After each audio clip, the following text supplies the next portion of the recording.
ಆ, ರಾವಣ ರಾವಣ ನಾನೇ ರಾವಣ. ಆ ಅಲ್ಲಿರುವುದು ನನ್ನೇ ಈಶ್ವರ ಲಿಂಗವೇ. ನಾನು ಆ ದಿನ ಬಿಟ್ಟ ಲಿಂಗ. ಅದೇ ಗಣಪತಿ ನನ್ನನ್ನು ಪೂಜೆಗೆ ಕರೆದಾಗ ನಾನು ತಿಳಿಯದೆ ಮೋಸ ಹೋದೆ. ಗೋಕರ್ಣದಲ್ಲಿರುವ ಲಿಂಗ ಆ ಒಕ್ಕ ಮಹಾಲಿಂಗೇಶ್ವರ ಲಿಂಗ ನನ್ನದು. ಹೋದರೇನು, ರಾಮನಿಗೆ ನಾನೇನು ಕಮ್ಮಿ. ಸೀತೆಗಾಗಿ ಏನೋ ತಲೆಯನ್ನು ವಂಚಿ ಹೋದೆ. ಆದರೆ ನನ್ನ 10 ತಲೆಗಳು ಹೊತ್ತ ಈ ರಾವಣ ಶಿವನ ಪರಮ ಭಕ್ತ ನಾನು. ಶಿವರಾತ್ರಿಯ ವಿಷಯದಲ್ಲಿ ಮತ್ತೊಮ್ಮೆ ಹುಟ್ಟಿ ಬಂದಿರುವೆ. ನಿಮಗೆಲ್ಲರಿಗೂ ಶುಭ ಸಂದೇಶವನ್ನು ಕಳಿಸುವೆ. ನಾನೇ ರಾವಣ, ನಾನೇ ಪಂಚಭೂತ ರಾವಣ, ನಾನೇ ದಶಾವತಾರ ರಾವಣ.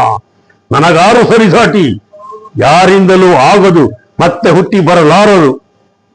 ಕಲಿಯುಗದಲ್ಲಿ ನೆನೆದೇ ರಾವಣ, ರಾವಣ ರಾವಣ ರಾವಣ.